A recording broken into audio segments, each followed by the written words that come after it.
This is how you make me feel. Dear student, देखिए आज हम बात करेंगे अपने न्यू टॉपिक में। देखिए आज का जो न्यू टॉपिक है हमारा वो है फ्यूचर इंडेफिनिट टेंस। इनकी डेफिनेशंस क्या होती हैं और हम इनके रूल्स को भी जानेंगे। साथ में हमारे सिंगुलर सब्जेक्ट प्लूरल सब्जेक्ट होते हैं, जैसे he she it name, I we they you. इनका यूज हम हेल्पिंग वर्ब हमारी इसमें फ्यूचर इंडेफिनिट टेंस में जो लगती हैं वो होती है हमारी विल और शैल। इनका यूज हम इन सिंगुलर सब्जेक्ट और प्लूरल सब्जेक्ट में किस तरीके से करेंगे जानेंगे आज की हम वीडियो में। यदि आप सभी स्टूडेंट्स चैनल पर पहली बार हैं या फिर आप पहली बार मेरी वीडियो को देख रहे हैं तो वीडियो का एंड तक बने रहें।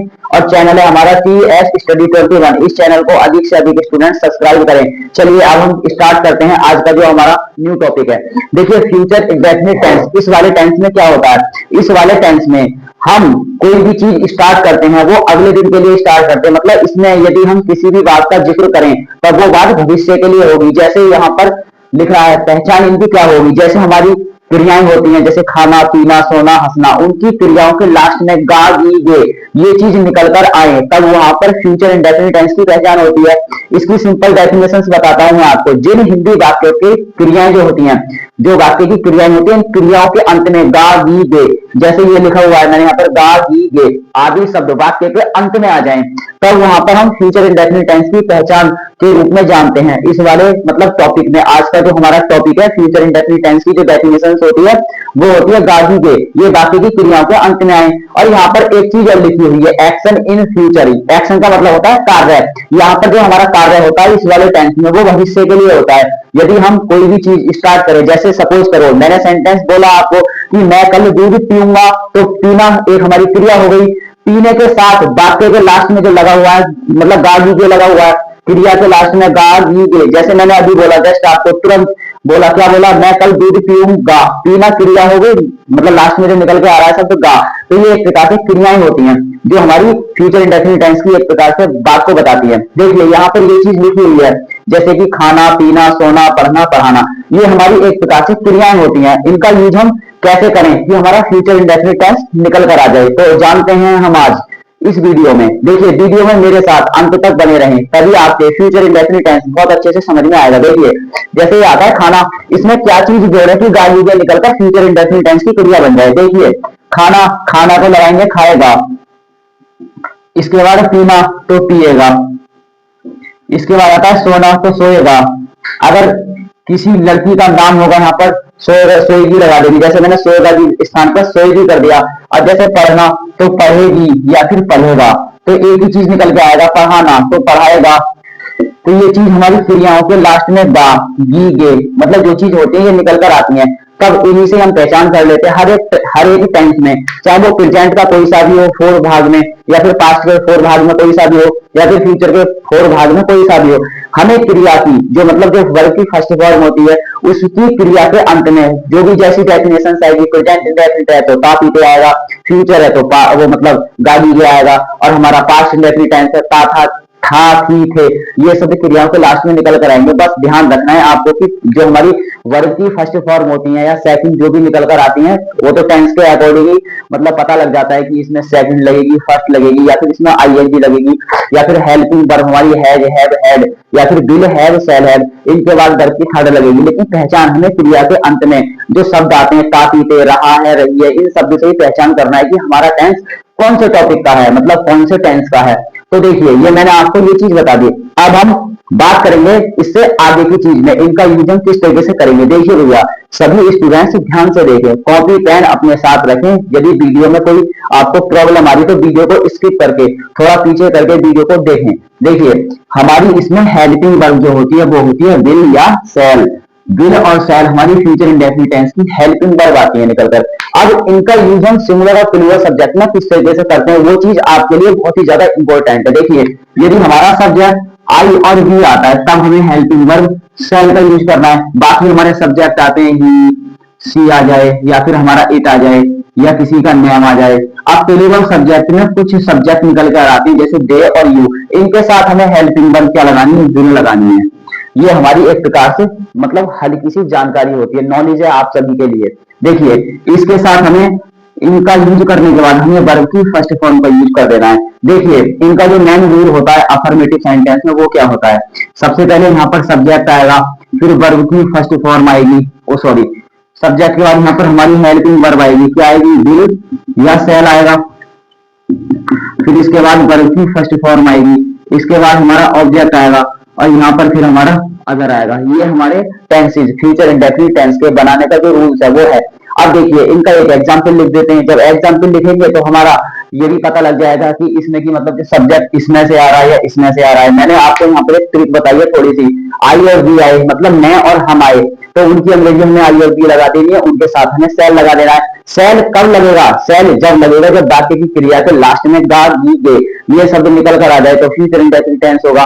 और ये हमारे he she it name they you ये हमारी एक प्रकार से मतलब सब्जेक्ट है, कुछ सिंगुलर के हैं कुछ प्लूरल के हैं, तो यहाँ पर विल का यूज कर देंगे। एक बात का आप सभी स्टूडेंट्स विशेष ध्यान दें, जैसे कि लड़के फुटबॉल खेलेंगे तो यहाँ पर लड़का नहीं है, लड़के बहुत सारे हैं, तो यहाँ पर लड़कों के लिए क्या लगाएंगे, बॉयज विल, फिर क्या लगाएंगे, प्ले द फुटबॉल। तो यहाँ पर ऐसा नहीं है कि यहाँ पर प्लूरल सब्जेक्ट आ गया मतलब लड़का की जगह लड़के आ गया तो अब तब हम यहाँ पर क्या लगाएंगे, सेल लगाएंगे मतलब विल लगाएंगे या सेल लगाएंगे, ऐसा कुछ नहीं है।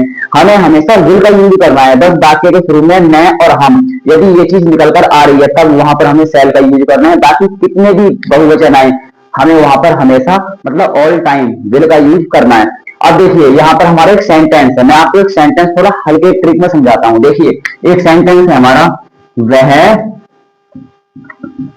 पत्र लिखेगी,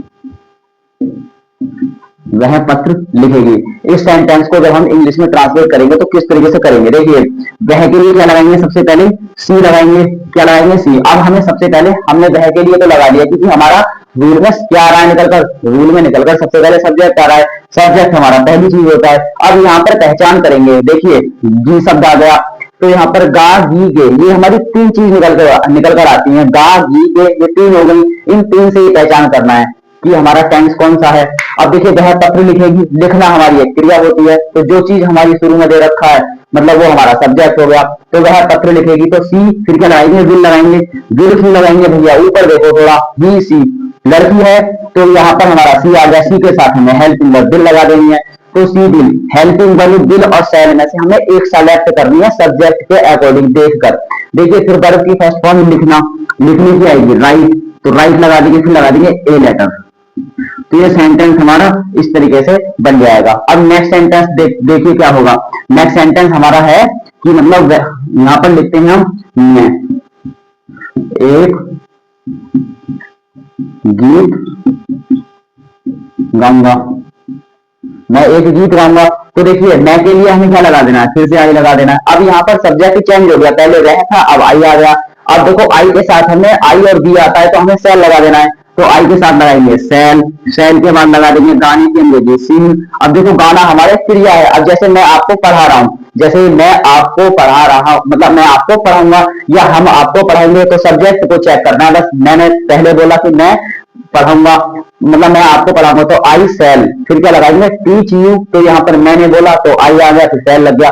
या फिर हम आपको पढ़ाएंगे तो वी सेल टीच फिर लगा देंगे यू, तो यहाँ पर हमें यही चीज करना है। देखो जैसे मैं आपको पढ़ाऊंगा तो यहाँ पर पढ़ाना एक प्रकार से क्रिया हो गई, जब क्रिया हो गई तो क्रिया के लास्ट में गा गी आ गया, जब गा गी आ गया तो मैंने ऊपर लिखा हुआ है कि फ्यूचर इंडेफिनिट टेंस में लास्ट की चीज जो निकल कर आती है गा गी वो फ्यूचर इंडेफिनिट टेंस की एक प्रकार से डेफिनेशन होती है।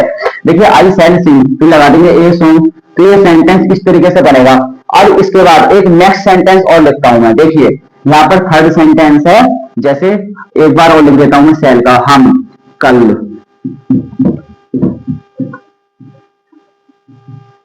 मैच खेलेंगे, हम कल मैच खेलेंगे। तो यहाँ पर देखो क्या होगा, यहाँ पर हम के लिए फिर से हमें भी लगा देना है, खेलना भी एक क्रिया हो गई, अरे जैसे हम आपको पढ़ा रहे हैं ऐसे ही यहाँ पर एक क्रिया हो गई, तो ऐसे ही खेलना भी एक क्रिया हो गई। अब आप क्या, आपका क्या काम है, आपका काम है आप वीडियो देखेंगे तो देखना भी एक क्रिया हो गई। तो हम क्रिया करते हैं मतलब सब्जेक्ट जितने भी होते हैं वो भी किसी भी काम को करें तो वहां पर वो एक क्रिया करेंगे, तो हमें पहचान कर देनी है गाली या फिर ता है पी है रहा रही जो भी अगड़म झगड़म आता है उनसे हमें पहचान कर लेनी, मतलब हमें बेसिक ट्रिक को देख लेना है कि हमें यहाँ पर किस तरीके से कैसे यूज करना है। तो वी फिर लगा देंगे सेल, क्योंकि यहाँ पर हमारा पहले लिखा हुआ था वी के साथ सेल आएगा तो वी सेल, फिर लगा देंगे play, we shall play the match, देखो कल लगा देंगे तो कल के लिए लगा देंगे टुमारो, तो ये सेंटेंस यहाँ पर इस तरीके से बनेगा। तो आई होप आपको ये सेंटेंसेस समझ में आए। अब हम क्या करेंगे, अब देखो यहाँ पर हम आपको जो बताएंगे वो क्या बताएंगे, देखिए यहाँ पर आई और बी के साथ दिल भी लगेगा, ही सी इट मैन इनके साथ सेल लगेगा। वो किस तरीके से लगेगा वो जानेंगे अभी, बिल्कुल अभी जानेंगे। देखिए वहां पर हमारी स्पेशल मतलब कुछ चीज निकल कर आती है जिनका हमें अच्छी तरीके से देखो पता होना चाहिए।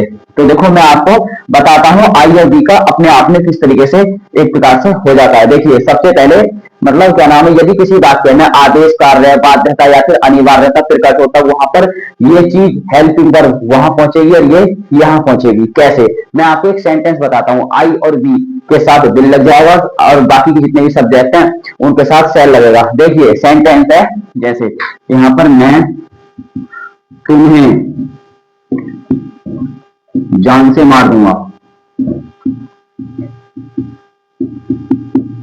देखिए मैं तुम्हें जान से मार दूंगा। तो इस सेंटेंस को जब हम इंग्लिश में ट्रांसलेट करेंगे तो देखो किस तरीके से करेंगे। देखो आई लगा देंगे, यहाँ पर मैं तुम्हें जान से मार दूंगा, तो यहाँ पर एक प्रकार से किसी दूसरे के द्वारा क्या हो गई, एक प्रकार से धमकी हो गई। तो ये एक प्रकार से स्पेशल क्या हो गए, हमारे कुछ चीज निकल कर आती है जैसे धमकी, यहाँ पर अनिवार्यता बाध्यता। तो यहाँ पर एक प्रकार से ऐसी चीज निकल कर आए तो सब्जेक्ट के साथ साथ हेल्पिंग वर्ब भी आपस में तिरछी हो जाती है।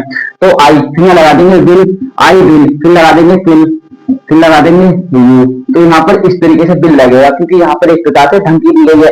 अब एक सेंटेंस और लिखते हैं जिसमें हमें लग रहा है कि अभी मैंने आपको थोड़ा पीछे समझाया था बिल्कुल इससे पहले, तो वहां पर मैंने बाकी सब्जेक्ट के साथ क्या लगाया था, सेल लगाया था, बाकी के मतलब कुछ के साथ हमने बिल लगाया था। अब यहाँ पर वो चीज देखेंगे जिसके साथ हमें सेल और बिल, यहाँ पर बिल लगा। अब जिसके साथ बिल लगना चाहिए उसके साथ सेल कैसे लगेगा। देखिए मैं आपको एक सेंटेंस लिखता हूं, देखिए रीतू एक गीत जरूर गाएगी, रीतू एक गीत जरूर गाएगी। तो यहाँ पर जरूर गाएगी से मतलब क्या निकल के आएगा, जरूर गाएगी से निकल के आएगा अनिवार्य, मतलब ये एक अनिवार्य वाली बात है, अनिवार्यता है। तो यहाँ पर क्या लिखेंगे, यहाँ पर लिखेंगे अनिवार्यता।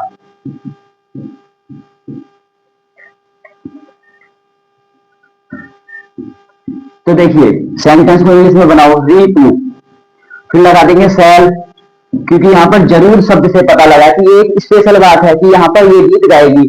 अब यहाँ पर सिंपल सेंटेंस होता ऋतु एक गीत गाएगी, यहाँ पर जरूर शब्द नहीं होता, तब बना देते ऋतु विल सिंग ए सॉन्ग। तो ये सेंटेंस इस तरीके से बन जाता है। लेकिन यहाँ पर कुछ ऐसी चीजें मतलब दे रखी है जिनमें ये चीज जरूर होनी है, तो वहां पर हेल्पिंग वर्ब आपस में एक्सचेंज हो जाती है। जैसे मतलब यहाँ पर हो गई आई के साथ सभी को पता है सेल लगता है, लेकिन यहाँ पर ये हो जाएगा, यहाँ पर ये हो जाएगा। तो ऋतु सेल, फिर क्या लगाएंगे सिंग, फिर लगाएंगे ए, फिर लगा देंगे सॉन्ग। तो ये सेंटेंस इस तरीके से बनेगा। आई होप आपको ये अफर्मेटिव सेंटेंस में स्पेशल वाले जो सेंटेंसेज हैं वो मैंने आपको बताए, 2 सेंटेंस समझाए हैं। इसके बाद मैंने आपको बताया था, क्या बताया था, इससे पहले बताया था कि हेल्पिंग वर्ब जो सटीक वाली होती है, बिल और सेल, आई और बी के साथ सेल लगता है, बाकी के साथ बिल लगता है, वो चीज भी मैंने आपको समझा दी। अब हम थोड़ा इससे आगे बढ़कर निगेटिव सेंटेंस के बारे में जानते हैं। तो चलिए अब हम निगेटिव सेंटेंस का जो हमारा पोर्शन था उसको स्टार्ट करेंगे। देखिए निगेटिव सेंटेंस में कुछ नहीं है, निगेटिव सेंटेंस में सिर्फ उसका नहीं वाला जो मतलब यहाँ पर नॉट आ जाता है उसका ही यूज करना है। तो देखिए हमें बस ध्यान से अपनी जो मेन ट्रिक है उनको बस हमें बेसिक रूप से देखना है।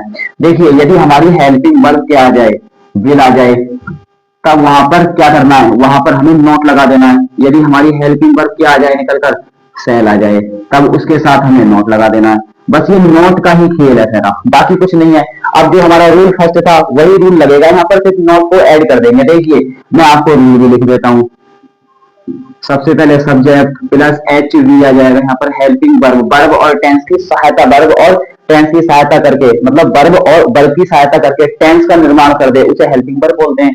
तो हेल्पिंग वर्ब विल, या फिर लगा देंगे यहाँ पर सेल, फिर यहाँ पर नॉट, एक चीज ऐड हो गई क्योंकि अफर्मेटिव से आगे हम निगेटिव सेंटेंस पे आए।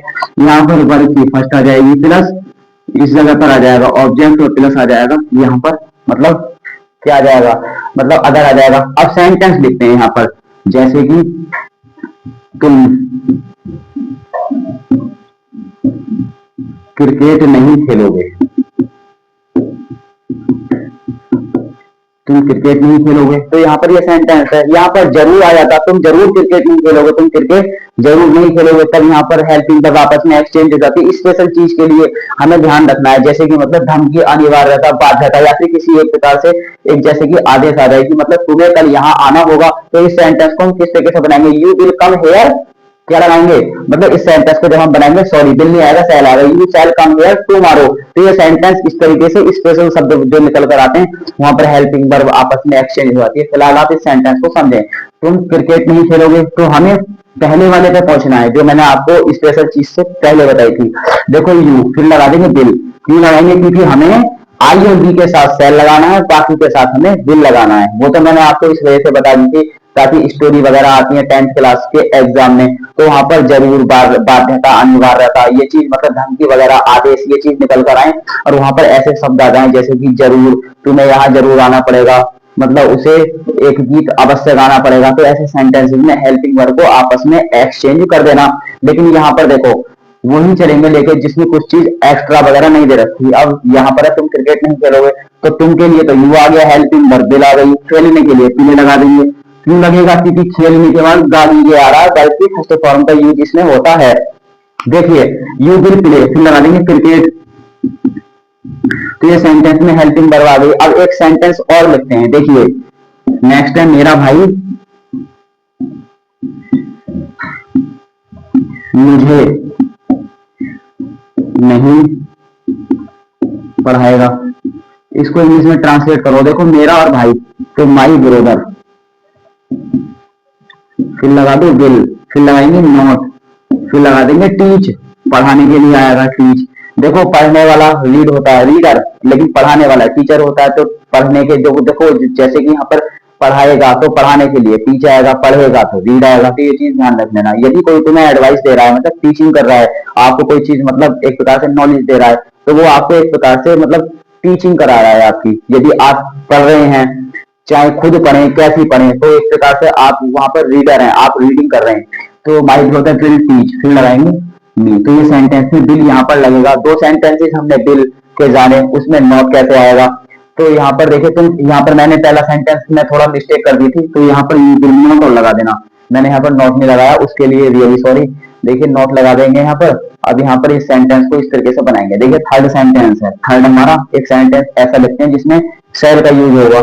देखिए हम पार्क में नहीं जाएंगे। देखिए जाना एक क्रिया है, गाड़ी जैसे फ्यूचर इंडेफिनिट टेंस निकल के आता है। तो देखो वी शैल, फिर लगा देंगे नॉट, फिर लगाएंगे गो, फिर लगाएंगे इन द पार्क। तो ये सेंटेंस इस तरीके से बन जाएगा। यहाँ पर शैल लगा है गाड़ी की वजह से। एक सेंटेंस ऐसा लिखो जिसमें हम मैं आ जाए, जैसे कि मैं रामपुर में नहीं रहूंगा। देखिए आई लगा देंगे, फिर शैल लगा देंगे, देखो फिर नॉट लगा देंगे। रहने के लिए लिव होता है, I shall not live in Rampur. Rampur एक सिटी है, तो इसलिए यहाँ पर इस तरीके से सेंटेंस बना देंगे। देखिए I shall not live in Rampur. तो यहाँ पर ये सेंटेंस इस तरीके से बनेंगे। चलिए मैंने आपको निगेटिव भी समझा दिया, अब हमें थोड़ा इससे आगे जाना है इंटरोगेटिव सेंटेंस में। तो देखिए इंटरोगेटिव सेंटेंस, मैं इस रूल्स को लिख देता हूँ, मतलब लिखा हुआ रहने देता हूँ। जब हम इंटरोगेटिव में जानेंगे तो ये कैसे और ये कैसे यहाँ पर एक्सचेंज आपस में फर्स्ट सेकंड पे और सेकंड फर्स्ट पे किस तरीके से आएगी, वो चीज आपको देखना है। देखिए अब यहाँ पर इंटरोगेटिव सेंटेंस जो है हमारा, वो बहुत ही ज्यादा इंटरेस्टिंग है। बस ध्यान रखना है, फर्स्ट की चीज सेकंड पर, सेकंड की चीज फर्स्ट पे। देखिए सबसे पहले मैं आपको बताता हूँ इंटरोगेटिव सेंटेंस होता क्या है। देखिए इंटरोगेटिव सेंटेंस होता है प्रश्नवाचक वाक्य। अब भैया इंटरोगेटिव सेंटेंस कहते किसे हैं? इंटरोगेटिव सेंटेंस उसे कहते हैं जैसे कि क्या तुम कल स्कूल जाओगे, तो यहाँ पर किसी भी दूसरे वाले मतलब जो मेंबर होता है, मतलब सदस्य होता है, यदि हम अपनी बात किसी दूसरे से पूछें, जैसे कि हम बोल रहे हैं, जैसे हम कह रहे हैं कि उससे कुछ प्रश्न करें, जैसे क्या तुम कल स्कूल जाओगे, तो हमने उससे क्या पूछा? प्रश्न पूछा। प्रश्न पूछे जाने वाले शब्द को प्रश्नवाचक वाक्य कहते हैं। जैसे देखो यदि प्रश्नवाचक वाक्य में क्या शब्द वाक्य के शुरू में आ जाए, तब हमें क्या करना है? तब हमें बाकी के जो सब्जेक्ट होते हैं, I, we, they, you, he, she, it, इनमें से जो मैंने आपको बताया आई और बी के साथ शैल और बाकी सब्जेक्ट के साथ हमें क्या लगाना है, बिल लगाना है। उनको हमें स्टार्टिंग में लगा देना है, क्या शब्द के स्थान पर सब्जेक्ट को देखने के बाद सब्जेक्ट के अकॉर्डिंग हमें क्या शब्द की अंग्रेजी विल पहले में से लगानी है। फिर से एक सेंटेंसेज में यही चीज हमें ध्यान में रखनी है। देखिए अब हम क्या करेंगे, यदि प्रश्नवाचक वाक्य में क्या शब्द वाक्य के शुरू में आ जाए तब हमें क्या शब्द की अंग्रेजी हेल्पिंग वर्ब विल और शैल को सब्जेक्ट के अकॉर्डिंग शुरू में लगाकर फिर क्या का प्रयोग कर देंगे, सब्जेक्ट का प्रयोग कर देंगे। और यदि वाक्य में नहीं आ जाए तो नॉट लगा दो, वरना हमें वाक्य को कंप्लीट करने के लिए वर्ब की फर्स्ट फॉर्म का यूज करना है, फिर उसके बाद ऑब्जेक्ट लगा देंगे। अदर शब्द आता है जैसे आज, कल, या फिर मतलब अब, या फिर मतलब इस समय, तो ऐसे शब्द को हम लास्ट में जोड़ देंगे। देखिए यहाँ पर सबसे पहले हम जानते हैं रूल्स, रूल्स का यूज हम किस तरीके से करेंगे।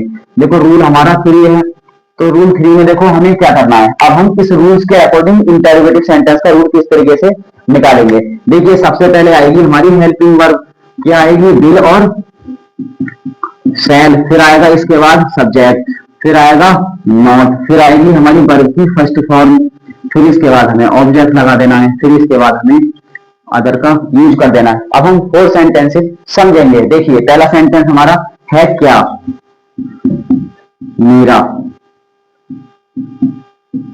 पानी नहीं तेल, तो इसमें प्रश्नवाचक शब्द का चिन्ह लगा देंगे। देखिए क्या शब्द स्टार्टिंग में आ गया। अब हमने देखो पहले रूल को जानना है।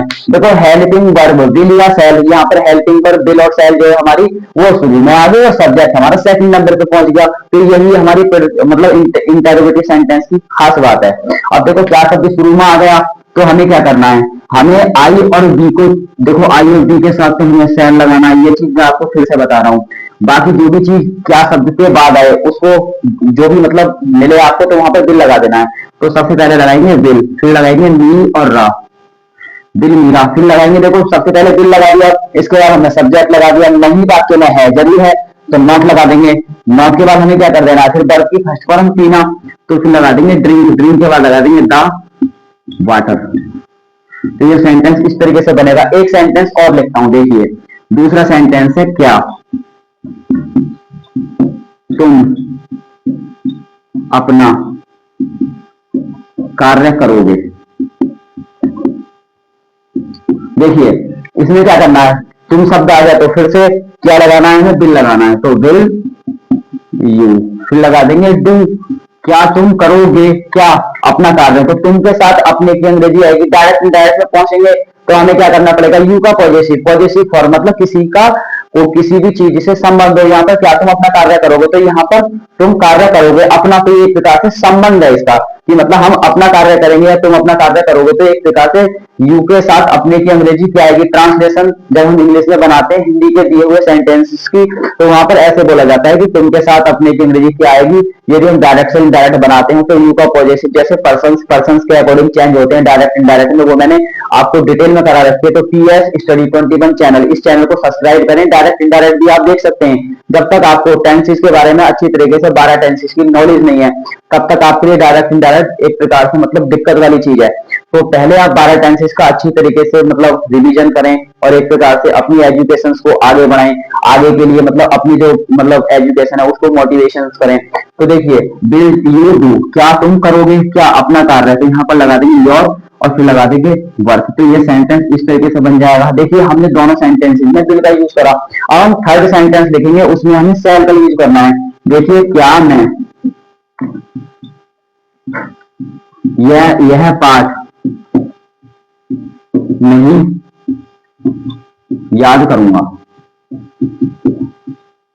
क्वेश्चन मार्क लगा देंगे। तो क्या के लिए शैल लगाओ भैया, आई और बी मैंने बता रखा है शैल, तो बाकी के साथ बिल, तो शैल आई, फिर लगाएंगे नोट, याद करने के लिए लगाओ लर्न। देखिए यहाँ पर मैं आपको एक चीज और बताता हूँ, याद करने के लिए हम लर्न भी लगा सकते हैं और रिपीट भी मतलब लगा सकते हैं। तो शैल आई नॉट लर्न, फिर लगा देंगे दिस, फिर लगा देंगे चैप्टर लगा दो, चाहे मतलब लेसन लगा दो। तो ये सेंटेंस इस तरीके से बनेगा। एक सेंटेंस जानते हैं बिल मतलब शैल वाला, और देखिए क्या हम, इसके बाद यहां पर लिखेंगे हिंदी नहीं पढ़ाएंगे। देखिए क्या के लिए शैल लगाओ, फिर हमें क्या करना है, बी लगाना है, फिर लगाएंगे नॉट, फिर लगा देंगे टीच, टीच मतलब पढ़ाने के लिए, रीड पढ़ने के लिए। तो यहाँ पर अपने आपको इसने बोला है कि क्या हम हिंदी नहीं पढ़ाएंगे, तो ये एक प्रकार से टीचिंग वाली बात है, तो यहाँ पर टीच आएगी, मतलब पढ़ाने वाली बात है। तो सेल बी नॉट टीच, फिर लगाओ यहाँ पर हिंदी, तो ये सेंटेंस इस तरीके से बनेगा। देखिए यहाँ पर अब हमने क्या करा, अब हमने वो चीज जाना जैसे कि क्या शब्द वाक्य के शुरू में आ गया, तो सैल और दिल किस तरीके से आ गए। अब इसके बाद एक और बेहतरीन सेकंड स्टेप है हमारा सेकंड टाइप, उसको भी जानते हैं। देखिए उसमें क्या होता है, उसमें हमारा प्रश्नवाचक शब्द, जैसे कि क्या शब्द आ गया, एक वाक्य में आपको क्या शब्द के बारे में बताऊंगा कि क्या शब्द वाक्य के बीच में आता है, तो उसकी भाट लगेगी, तो कैसे लगेगी वो चीज मैं आपको बताऊंगा। देखिए अब हम जानेंगे किसके बारे में, इंटरोगेटिव का जो सेकंड टाइप होता है हमारा, जिसमें हमारे प्रश्नवाचक क्वेश्चन वर्ड वाले जो शब्द होते हैं वो इस प्रकार से वाक्य के बीच में आ जाए, तब वो सेंटेंसेस किस तरीके से बनेंगे। देखिए ये रूल है हमारा थ्री, तो ये रूल हमारा जैसा है वैसा ही रहेगा, लेकिन रूल 4 में हमें क्या करना पड़ेगा। रूल 4 आ रहा भैया, फर्स्ट हमारा एफर्मेटिव का था, सेकंड हमारा नेगेटिव का था, और थर्ड हमारा क्या शब्द वाक्य के शुरू वाला था। अब हमें 4 रूल जानना है कि क्या शब्द वाक्य के बीच में आ जाए। देखिए हमें क्या कर देना, क्वेश्चन वर्ड प्लस रूल 3, ये चीज है, क्योंकि क्वेश्चन वर्ड हमारा वाक्य के बीच में आएगा तो उसे शुरू में लगा देंगे, तो उसे हम क्वेश्चन वर्ड बोलेंगे। या फिर ऐसे कर दो, क्वेश्चन वर्ड मैं आपको लिख देता हूं प्लस एच वी, क्या आएगा, विल या सेल, प्लस सब्जेक्ट लगा देंगे, फिर लगा देंगे प्लस नॉट, फिर लगा देंगे वर्ब की फर्स्ट फॉर्म, फिर इसके बाद प्लस ऑब्जेक्ट, और फिर लगा दो यहाँ पर अगर। देखिए यदि प्रश्नवाचक वाक्य में प्रश्नवाचक शब्द जैसे क्या, कब, कौन, कहां, कैसे, ये चीज वाक्य के बीच में आ जाए, जैसे कि तुम के बाद आ जाए, तुम क्या बनोगे, तुम क्या खाओगे, मतलब तुम कहाँ रहो, मतलब तुम कहाँ रहोगे, मतलब मैं इस समय क्यों नहीं पढ़ूंगा, तो यहाँ पर ऐसे शब्द वाक्य के बीच में आ जाए, तब इन्हीं की अंग्रेजी शुरू में लगा देनी है, बाकी हमें पहुंचना है फर्स्ट टाइप पे। देखिए यहाँ पर एक सेंटेंस लिखते हैं हम, महेश आज, ठीक है, बस से यात्रा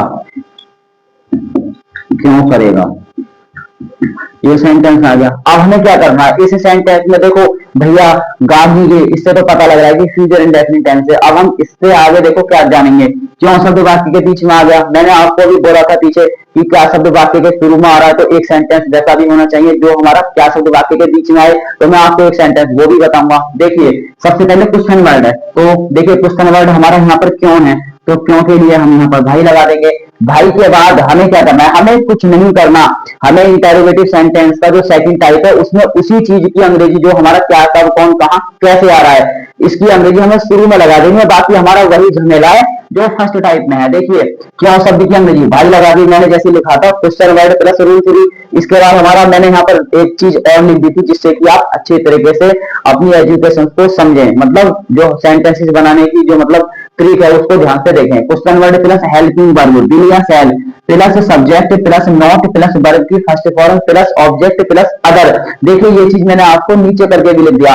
अब देखो महेश आज बस से यात्रा क्यों नहीं करेगा, तो भाई, फिर लगाएंगे विल। अब हमें देखो क्वेश्चन वर्ड भाई लगाकर विल सेल को लगाना है सब्जेक्ट के अकॉर्डिंग। सब्जेक्ट हमारा किसी का नाम है, और भैया किसी का नाम है तो हमारा विल लगेगा। आई और टी आता है, मतलब यहाँ पर शुरू में मैं, या फिर मतलब मैं बस आज बस से यात्रा क्यों नहीं करूंगा, या फिर मतलब हम बस से यात्रा आज क्यों नहीं करेंगे, तब यहाँ पर सेल लगा देते, तो इसलिए मैंने यहाँ पर दिल लगाया। तो भाई दिल, फिर लगाओ महेश।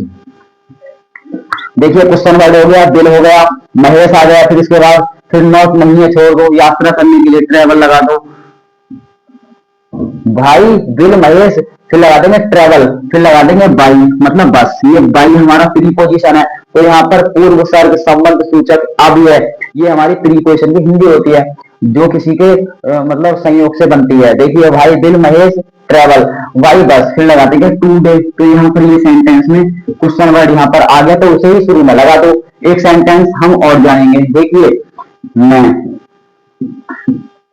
यह किताब बाजार से कब खरीदूंगा, तो ये चीज निकल कर आ गई। देखिए यहाँ पर कब के लिए वैन लगा दो भैया, फिर यहाँ सेल लगा दो, वैन सेल, फिर लगा देंगे आई। वैन का मतलब कब, सेल आई मैं, खरीदने के लिए लगा देंगे बाई। देखो यहाँ पर सेंटेंस बन गया, मैं कब खरीदूंगा, क्या खरीदूंगा, यह किताब, तो दिस बुक। यह किताब, भैया देखो मैं यह किताब कब खरीदूंगा, कहाँ से, वो चीज हमारी अगर आ गई मतलब बाजार से, तो बाजार से के लिए लगा देंगे फ्रॉम द मार्केट। तो ये सेंटेंस यहाँ पर इस तरीके से बनेगा। थर्ड सेंटेंस देखिए, थर्ड सेंटेंस ये है, कोयल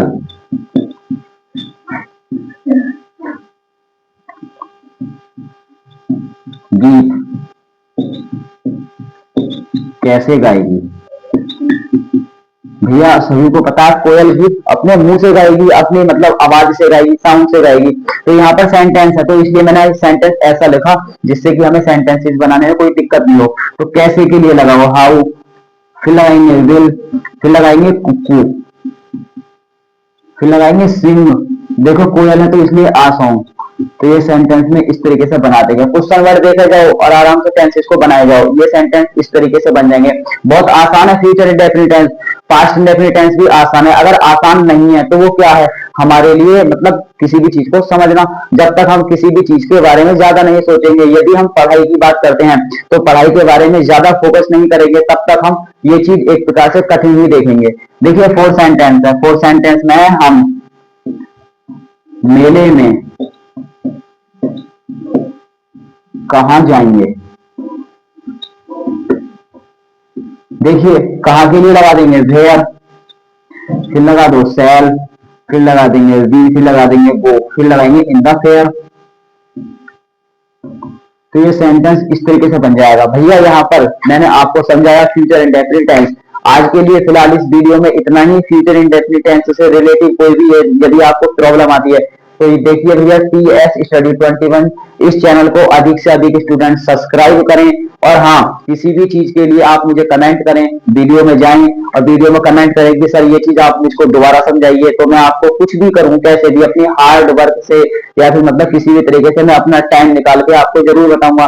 तो प्लीज आज के लिए इस वीडियो में इतना ही। यदि आपको मेरी वीडियो अच्छी लगी तो वीडियो को लाइक करें। मिलते हैं नेक्स्ट वीडियो में नेक्स्ट टॉपिक के साथ, तब तक के लिए जय हिंद।